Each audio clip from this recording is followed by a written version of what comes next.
We've drawn on a number of our experts, I'll introduce them as we go along, to give us a real sense about where we are in the cycle at the moment, what to expect over the next couple of weeks, and to answer the really sort of burning questions about really what most of the clients are asking us at the moment. Is there worse to come on the one hand, but secondly, when will we start to know that things are likely to improve if that's the case? And then a very big question that many of our clients have been asking about, which is whether there is indeed an opportunity emerging out of all of this. So there's quite a lot to cover, and I'm going to cover that sequentially this morning for you. The first thing to just quickly note is, as you've seen on all of our presentations, this is general advice, not specific. It is not tailored to you, and it's very important in an environment like this to get advice. I can't stress it strongly enough. This is in an environment where it is very difficult to make an investment decision. It is critically important to seek advice from an advisor before you do anything. So please bear that in mind as we go through things today. Brett, I'm going to bring you back in just a couple of minutes. We're going to talk about the practical impacts and how we sort of do things, implement things as we talk about it in our business. Before we do that though, just to sort of set the high level, I'm going to cover off the sell-off. Where are we at the moment? Where do we think we are? And especially answer that question that many have asked, is this an opportunity? I'm going to talk a bit about timing too, and some of the timing tools that we are looking at and the market's looking at to give us a sense about whether we have made good progress, so to speak, on some of the issues associated with the coronavirus. We're going to talk about some of the moment is the selling done? Are assets cheap? There's a couple of different ways to look at this, but it's important to understand the framework. To answer the question, we have to understand what sort of an issue are we contending with, and coronavirus is a public health issue. That is quite distinct from a financial markets issue. A financial markets issue is typically something that starts inside the financial markets. What we've got here is what we call an exogenous or external shock to markets, and that's being caused by the coronavirus, and it's very important to distinguish those two different things. Because it's an external shock, we can look to a limited number of circumstances where that's occurred previously to give a bit of a sense about whether we should expect worse or more downside from here. And in summary, in the limited number of situations where we've had these external shocks before, the downside has been about 30%. And yes, we've already been down in that territory in terms of a fall, both on Friday of last week and Monday of this week. So in other words, answer to the market's cheap question is more or less, well, they are starting to look cheap, and we've had a lot of the fall that historically we would expect to have, but it's so important to understand that this situation is different. So in the market's cheap situation, I want to answer it in two different ways because the two interplay. The first is, are they cheap enough? And secondly, how long will it be before we get a sense of clarity or we start to know whether we should do something about cheap markets? To understand the question and to provide a decent answer, we have to think about how markets are generally priced. Markets are priced broadly on three things. The first is sentiment, and the second two are more arcane or easily measured, if you like, around earnings and interest rates. Now, I'm going to cover the second two in a second, but the important thing with sentiment is we know sentiment is weak. I don't think we need to go into much detail about that other than to sort of acknowledge it is really weak at the moment, and for fair reason. We have a public health issue, a huge amount of unknowns out there, and we have a huge amount of volatility associated with that, not just in financial markets, but just in the social spectrum, okay? So we know sentiment is weak, and until sentiment starts to get a bit of backbone to it, markets are likely to remain lower where they are at the moment and remain somewhat cheap. Now, the second two elements of how markets price is actually a little bit more simple to answer, oddly enough, despite the volatility that we've got at the moment. Of those two facets, earnings at the moment are literally what drives markets. You know, how much money can we make out of this particular investment? What do the cash flows work, okay? The earnings picture now looks like markets are pricing in something worse than a recession. This is really important. A recession generally implies a decline in earnings of around about 15%, markets are presently declines or expecting earnings declines of somewhere between 20 and 25%. Now, if this were a normal type of a scenario, yeah, markets do look cheap at the moment, but it's so important, again, I can't reiterate this enough, this is an unusual situation, but the thing is, right now, markets are pricing in something worse than a recession. Does the market have it right? That's the question as an investor we sort of have to start asking ourselves around here. Now, if we go to the next slide, we've got interest rates and the interest rate picture. So remember, there's three things that price markets, and this is the third. In summary, interest rates are essentially zero now. The Reserve Bank has cut. They're going to continue to cut as much as they can. And like the Federal Reserve in the United States, the Bank of England, Bank of Canada, Bank of Japan, you name the bank, they're all going to be doing the same thing. Interest rates are essentially zero around the world. In fact, they're negative. The second thing about the interest rate environment is that central banks are aggressively acting to inject what we call liquidity into the system to prop up the banking system.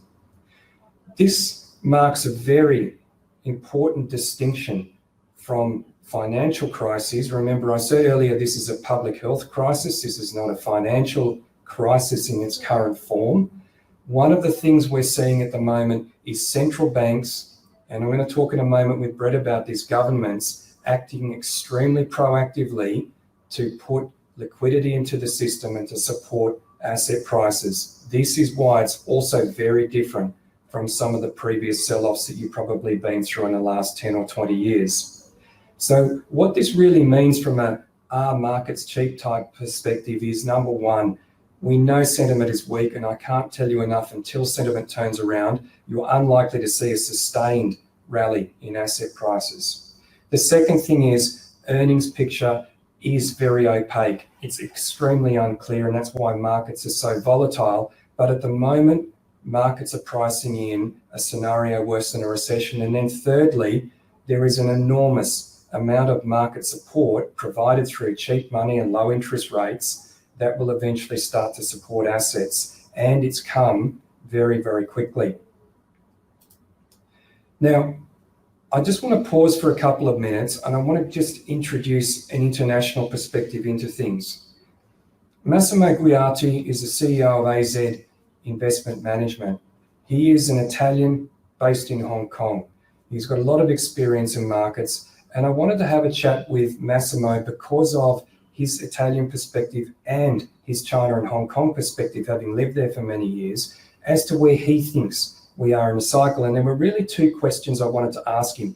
What's the experience in the countries you're familiar with, including Australia? And secondly, what is your view of the sell-off? So I'm going to get things moving along here with Massimo, and I think now we may have some good opportunity over this big sell-off and basically start to have opportunity. Now, today is the best day, I don't know. What I can tell you is that in Shanghai over the weekend, I got some pictures from friends of mine. Yeah. There was a queue of 85 people buying on a Chanel because they have discount. Yeah. Now, distancing with a mask, it's fine, but they have it. Over the weekend, we are in Hong Kong. I try to get, take my wife out for dinner for Saturday night. 8 restaurants all fully booked. Wow. Right now, what I'm saying to you is that we had the crisis that you guys are worried about, and in Italy, they're living it into Europe. We had it 6 weeks ago. We had the 2 weeks of unknown, and slowly things have got better. But what I'm saying to you, the economy is moving back again. We were on the same issue. I tell you, I was such in a panic that end of January, beginning of February, we went to supermarket and there was no toilet paper, no cleaning thing. And it happened everywhere. I tell you, we have plenty of toilet paper here. So we always thought it was an issue only in mainland China. Well, now start to kind of spread around Europe, in Italy first. Yeah. I think Italy, even up to 8 days ago, there was a bigger news around all them social media say, oh, let's go out again. Let's make Milan start again. Now, I don't want to talk bad about this, but what I'm saying is that people were not thinking that could happen in Italy. Now, as it happened in Italy, Now people are realizing, well, it can happen in France, Spain, and Germany. What I'm saying to you is that as China was a bit behind on looking after the issue because it was the first one, as Italy was a bit behind, maybe because it was sloppy, second, maybe because it was the first one to happen. But I think all the other countries are well aware. And the fact to be aware, prepare yourself on the issue. Yeah. Now, as I say to you, when is the time? I don't know. It's difficult to find a pinpoint. But if we start to accumulate risk from now over the next 4 to 6 weeks, where I think we are at the peak of the crisis, I think it will be basically a good investment opportunity. And we will see this opportunity like we saw the GFC 8 years ago, like SARS 10 years ago, or other issue that looks different today, but everything looks different when you're involved. It will be a good opportunity now to start to accumulate equities, because if you accumulate bonds with zero interest rate or deposit, where can you go? Best thing you can do is zero. Yeah. While if you buy in a company and the company is a solid, good things, you have the dividend. And as this distressed price in the next few weeks, you basically going to be a good opportunity to buy. This is what I would believe. Now, it's difficult to do a pinpoint on one day, but I think from now to the end of the April would be a very good opportunity to accumulate a bit of risk. And I'm pretty sure by end of 2020 or end of 2021, we're going to look back this moment today and we were going to say, well, it was a clear good moment to accumulate risk. Massimo, that is interesting. Thank you so much. There's some great insights there on the ground in Hong Kong, and also some really good insights into the experience you've got there with the equity markets as well. Thank you so much for joining us this afternoon. That's much appreciated. We'll catch you soon. Thank you very much. Thank you very much, Tony. Thank you. Timing. Markets finding a bottom, if you like, or finding a place where they can at least consolidate for a period of time really comes down to a couple of factors. Firstly, markets price themselves 6 to 12 months ahead of time. That really means that what markets are doing at the moment is pricing on the premise of a slowdown in what we call quarter three, the third quarter of the calendar year, and quarter four. But we have to understand that markets at the moment are actually also expecting a recession, and that recession will come in most likely quarter two. We're expecting a weak quarter one around the world, and quarter two will be a distinct slowdown as a result of the coronavirus issue. But if we look on the other side, then markets would expect a recovery in quarter three and quarter four because of a few slides I'm going to show you in just a moment. What we can also tell is that from previous issues associated with the pandemic, I did this video a couple of weeks ago just as markets were starting to get fractious and fraught in mid-February, and pointed out that in about 10 or 11, I think it's actually 12 previous pandemic episodes, markets managed to find their way back or get back to where they were in, generally speaking, about 15 months. Now, every situation is different, and trust me, I'm sure you all know this one is particularly different from the ones we've had in the past. So in other words, timing is a little bit opaque, but let me share with you some really important charts that give us a sense about where we are in the cycle for this particular issue and where markets are sort of looking to. For markets to get resolved, we really need to resolve the earnings picture. I've already talked about that enough, but earnings for us are really not going to be apparent until at least July and probably August in Australia, and thereafter in October. So it's some time to come. We really need, though, this second issue to resolve. Remember, I said earlier, markets price on three things, and sentiment is the most important one in a situation like this. Sentiment has to improve. How will we know? You may recognize this particular chart. It came out on Sunday night. Scott Morrison addressed the country, and Scott Morrison basically said, we're looking to flatten the curve. Now, you'll see this, if you Google flatten the curve, you'll see every leader of every country at the moment talking about it. They want to draw out the caseload so that it doesn't overwhelm their health system. But there was a really important date at the bottom of Scott Morrison's chart, and it gives you some insight into what the authorities in Australia are expecting for our situation. As you can see, week 10 of the virus and the outbreak, coincides with the 1st of April. Week 30, which they're drawing a line on that chart to, suggests a gradual decline in the number of cases coming through. What markets are looking for at the moment is evidence that the number of new cases in coronavirus is flattening out. That's what markets are looking for at the moment. When we get evidence of that, you will see some stability start to emerge in markets. This particular chart comes from Italy. It's the Italian Department of Health. And in summary, what it shows is as of about a week ago, when that country expected the number of new cases of coronavirus to peak. And what the chart shows is that was around about the middle of March. It's actually in the next couple of days, they're expecting it to peak. And very interestingly, and unfortunately you're not seeing this in the news at the moment, but last night news came out that Lombardy, which is the Italian area up north, that they've essentially shut down over the past week or so, you've seen that part in the news, the number of new cases of coronavirus being reported was gradually starting to decline. So day on day, they've got a gradual reduction. Now, this is the Italian experience, right? So peak cases, so to speak, peak new cases is somewhere around about now. If Italy is the benchmark and the first Western country to go through this cycle, then what might we expect of the rest of the planet? Well, this is the thing. Markets at the moment are focused on when we will have the peak number of new cases being reported of coronavirus. That is essentially the signal for us as to when markets will start to resolve themselves and arguably find themselves cheap and then be met with a wall of stimulus and money, low interest rates, government support, which will then lead markets back to a different place. Now, this particular chart you can get yourself if you just Google Johns Hopkins University and coronavirus. You will find this chart. It's a very elaborate website, but in summary, the bottom right-hand corner is the most important thing. The orange line at the top referred to the caseload and new cases being reported in China. In summary, China got things under control, as MASSIMO was talking about, after about 7 or 8 weeks. The Western world is just starting that cycle. It's really only 2 to 3 weeks in.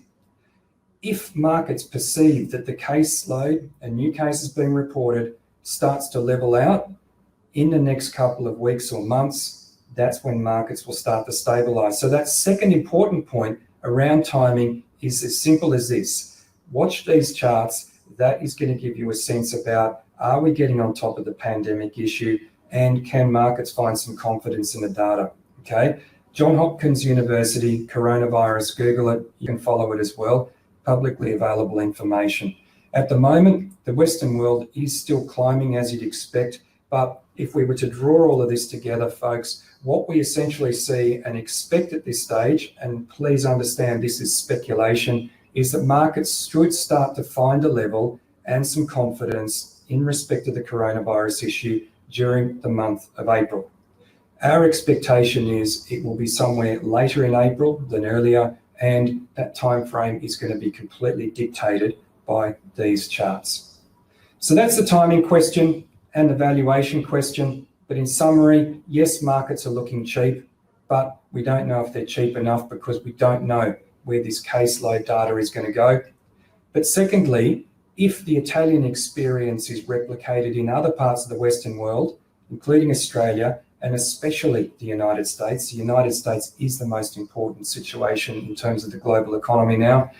If that is replicated, then we think there may be a decline in the new growth in coronavirus cases somewhere in late April. If that occurs, expect to see some stability start to really emerge in markets. All right, I want to switch gears. Second part here, I want to bring Brett back in. I also want to talk about what's going on at the moment and how clients could sort of walk through things. So Brett, it's a really uncertain situation. We've been talking about that enough now. What can clients do if they're going to do anything at the moment just to sort of get by and get through the next couple of weeks and months?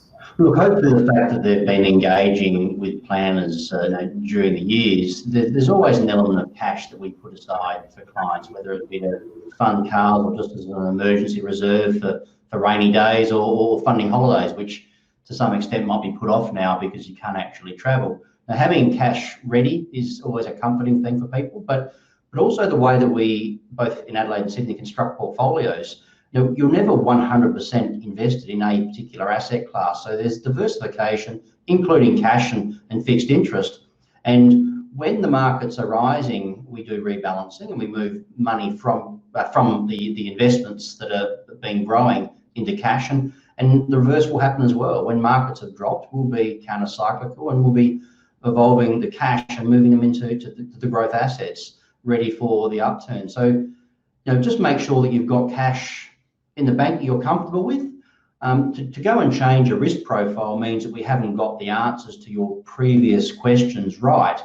So, investing is about the upside and also the downside. And it's just when it happens and it's not a hypothetical anymore, people do feel a little bit more differently about it. But stick to your guns. We've been there before. Make sure you've got some cash in the bank, and if you need a top up, give us a call and we can make a withdrawal. But bear in mind too that when we do make a withdrawal, we're crystallising those losses. Definitely. Okay, some really good points there, Brett. The other thing we think about now is that many of our clients have asked about the opportunity, and Massimo alluded to this just a couple of minutes ago. I think I've given hopefully a fairly level assessment of where we are and when we expect things to emerge. But we're pretty convinced as an investment committee that at the right time, in a couple of weeks' time, this will actually be an investment opportunity of some magnitude. That is because markets will price a recovery well in ahead of that recovery. And again, we expect, all else being equal, case data aside, that opportunity to emerge soon. So for many of our clients in Sydney in particular who are working with me, as you know, we're quite focused on this at the moment. So getting ready for that is really important. Brett, one of the things that's come through in the past couple of days is government support. Just run us through some of the things that Morrison government are looking to introduce in Australia. Look, absolutely. This is a very fluid situation at the moment. Overnight, you wake up and you hear that Trump's announced a $1 trillion US stimulus package, rolling out the first $250 billion over the coming days and weeks. And bear in mind too that they're heading towards an election towards the end of the year. So this type of stuff needs to be rectified to some extent. And the markets will always act positively to governments taking these types of things seriously. And there was a $17.6 billion stimulus package that was announced last week by the Morrison government. And it was targeting, first of all, spending, keeping the economy moving and people spending money. A little bit hard if you're restricted and limited in where you can spend that money out at restaurants and those things, but they're doing something. And so for people that are receiving some sort of government benefit, an age pension, a disability, a New Start, family tax benefits, or even those that have a Commonwealth Seniors Healthcare card, between the end of April and around the end of March towards the 16th of April, there's nothing people need to do. This payment will just be made into your bank account. So they're trying to keep the economy cashed up to be able to spend this money, not to perhaps toilet paper you can get for less than $750. So if you can get some toilet paper, I would, but go out, keep spending. And because one of the real things that the government's trying to do is preserve small businesses and understanding it, that that's the engine room of the Australian economy. That's what creates our GDP. And that's the thing that's going to either prevent a recession or make one a reasonably small one. So to try and stimulate small businesses to keep jobs, to keep people employed and to keep spending money is what this stimulus package has been all about, and is what the governments around the world are going to try and do as well. Yeah, definitely. So that's going to be supportive. And Brett, the $750 includes Commonwealth Seniors Health Card recipients as well. Yes. Good news. That's going to go a long way. So just some great tips there, and thanks for that also, Brett. Just sort of continuing along there, folks, as well. Just the next thing I want to introduce is many of our clients have said, well, if markets are cheap, fiscal stimulus, which Brett's talking about, is coming along, interest rates are super low, and timing notwithstanding, there is an opportunity. Many people want to know, what would you buy? Now, the what would you buy, often the first thing people ask us about is the banking sector. Now, suffice to say that there are certainly some yield opportunities out there, some high yielding stocks at the moment, but there's, again, a tremendous amount of uncertainty. So I was joined by Michael Wayne from MEDALLION Financial. Known Michael for years and years and years. He's a stockbroking firm here in Sydney, just down the street from us. And I asked Michael for his perspective on this. Michael, good to have you back again. Thanks for coming along, mate. Thank you very much. It's been a bumpy, to say the least, market for a couple of weeks now. Now, you guys in the broking game, you're generally a lot quicker to move with ideas and that sort of thing. But something we keep getting asked about by our clients is the banking sector. Do you think the 4 major banks in Australia are a buy yet? And if not, what's your view? Look, I certainly think they're approaching buy territory. Yeah. But I think investors need to be patient in this environment. And although banks are becoming more attractive, they're probably not our favourite part of the market, although we would certainly be tempted to look at them, given the yields they'll be trading on and given the valuations that they're trading at the lowest in many, many years. So looking at banks overall, though, we still are concerned about the fact that interest rates are approaching zero and probably will be at zero very close, if not 0.25% or something along those lines. So net interest margins are very constrained. Still, that's not going to change. We've seen a lot of pressure on the non-interest revenue sources of the banks out of the Royal Commission. So banks are struggling to grow their earnings at a time when they're meant to be investing a lot in technological development and advancements. So they're not in the best place at the moment. Commonwealth Bank's probably in the best position there in that it's spent a lot in upgrading their technology in recent years. So that would probably be our first pick, but the likes of Westpac's looking attractive as well. Do you think the dividends are under threat? I mean, so many people are attracted to the dividend yield, let's face it. Do you think they're going to come under pressure in the next 6 months? Well, look, payout ratio times return on equity is often how you get your dividends per share, right? So you've got a situation at the moment where return on equity of the banks are under significant pressure, and you've got payout ratios which are falling as well, because if companies aren't earning as much, they've got to pay out less dividends per share. So we're cautious of that, and we think that dividends could well be cut, certainly in the next round of earnings coming up and ongoing. So I wouldn't rely on last year's dividend as a guarantee. I'll be looking and expecting a cut to that dividend per share. That'd still probably be on a very attractive dividend yields relative to treasury bonds or relative to history, but I wouldn't assume that what's happened in the last couple of years will be continued in the next 12 months or 18 months, 2 years. Okay, so we can't project out from where we are. It sounds like it's a bit uncertain still, and that's the theme at the moment, let's face it. One that's in our portfolio, and one I know you've shared some interest in as well, is Macquarie Group. Do you think after the sell-off we've had so far, do you think perhaps that's better value or a different way to perhaps approach a financial sector? For us, that's definitely the case. We think that Macquarie is likely to bounce back quicker and further than the big 4 banks. It's obviously fallen a fairly long way, given that it is a markets-facing business of sorts. It certainly hasn't fallen by as much as it did around the GFC, when it was a pure market-facing business. It's sort of de-risked its business model a little bit. It's got more annuity sources of revenue, but it's still, people have that association with financial markets and they penalise it because of that. But I do think that once markets normalise and trading resumes its normal volatility range, that something like Macquarie will do quite well quite quickly. So we don't mind Macquarie for that reason. We think their dividend per share as well is more sustainable and more likely to grow over the next sort of couple of years, which is always attractive to have a growing income source. But looking at Macquarie, you do get these opportunities every couple of years or every 3, 4, 5 years where it has these very swift retracements, and that is the opportunity to be jumping into something like that when it's on the nose with markets and it looks like the worst is going to continue indefinitely. Pessimism's at its peak, the news flow's at its peak. That's the time to be looking at something like Macquarie. Definitely. Well, it should be a bit quicker out of the blocks. As always, Michael, great to have you along. Thanks for your thoughts for our clients, and we'll catch up with you again real soon. Thanks very much for having me. Thanks, mate. Briefly talk about the model portfolios that a number of our clients are in. Now, just to be clear, not all of our clients have a portfolio through Pride Advice. They have a portfolio, I should say, or a product in their portfolio. It could be Vanguard, it could be other things as well. But you'll get a general sense about performance on these portfolios because their settings are somewhat similar to most others. And look, this is data through the 15th of March, which is last week. And as you can see, the more aggressive portfolios have struggled with the recent market conditions, but over a 12-month period, they're all fairly much flat at the moment or slightly negative. I will come back on a separate note for our clients in the next week or so, just with more detail about portfolio performance and what's going on. But in summary, the investment committee and I are talking every day and a couple of times a day at the moment. We have been actively de-risking portfolios over the past 3 to 4 weeks. We're actually early to the situation on this, and we have been actively de-risking portfolios. So we've done a little bit better than some of the peers that we look at.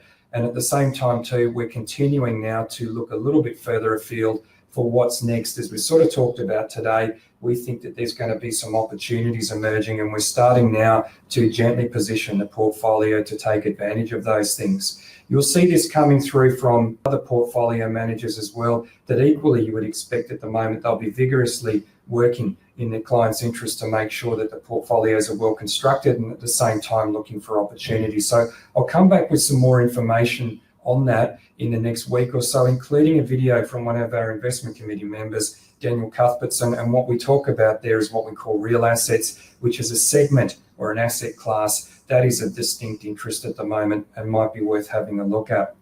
So we've covered a fair bit of detail there today, Brett. We've gone through, I suppose, as best we can in a short period of time, a dissection of where markets are. They do look cheap is the summary. Timing is the biggest issue, and the uncertainty in between now and that moment of clarity, as it were, or markets starting to assume some clarity in later April is what we speculate is the situation. And again, that is speculation. You know, that's going to provide people an opportunity, we think, to get themselves ready for what could be that opportunity in the next few weeks. Brett, any sort of thoughts from you just about what clients should be thinking about in the next couple of weeks as well? Look, from an investing and a financial point of view, it's under control. You know, part of the reason you've got a relationship with your planner is for these types of situations. And if you are concerned, certainly give us a call. And what we will do is we'll just comfort you. And look, this is all about perspective. And you know, money and finances, they're obviously an important part of people's lives, particularly retirement. But you know, it's your loved ones and your own health that are, you know, first and second on a list of 3. And don't ever lose that perspective.